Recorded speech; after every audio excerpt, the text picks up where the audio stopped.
Thank you, Mayor and Council. Nina Vetter, City Manager. I have a few updates for you this evening. First, you may know we have a fabulous sustainability team that's part of our Department of Environmental Services, who does a lot of work with our businesses to ensure that we are encouraging and rewarding people who have environmentally friendly practices.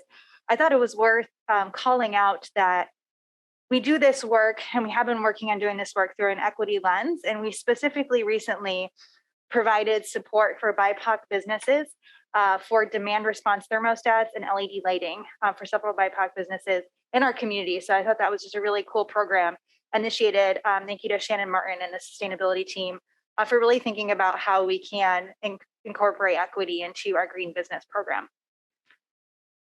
We also will be communicating out to our community shortly about a program that's available from our federal government. It's the Federal Internet Connect program, and it can help those who need assistance, financial assistance, in paying for internet connectivity, which we know can be a challenge for some in our community. So we will be sharing that resource out if people are looking for assistance. It's a great program. We want to make sure that people are aware of it. We understand that it's not being fully utilized right now. So just please stay tuned for more information about that program, again, helping those who may have challenges having the resources to connect. The Gresham Arts Festival is coming soon. It's this summer, but we're getting prepared. And very excited this year that we'll be hosting a Rising Artist Corner for artists under 17 looking to showcase their talent. You can actually visit our website today to apply as a general artist, but also for the Rising Artist program. And to learn more about the Gresham Arts Festival, it will be on Saturday, July 16th. So thank you to Sasha, who coordinates that event, for coming up with that great idea of trying to engage our youth more in that festival. As discussed earlier tonight, we have been imagining Gresham a lot recently, which is great. All around town, we have flyers. We have interactive installations that you may have seen at some of our local businesses. So thank you to all the businesses who are participating. In the last 30 days, we've had over 2,000 visits to our Imagine Gresham website. And we've had over 300 unique ideas to our idea board and over 300 comments on our site as well. So thank you to everybody who is participating.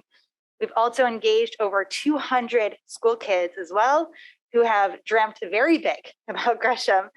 So we're really excited about all the great outreach that we have been doing with the community, and there's still more to come.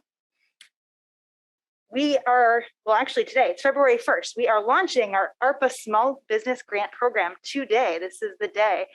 Thank you to Anna, who's our new small business coordinator, Marlene Myers, and Genevieve, who really pulled this together quickly.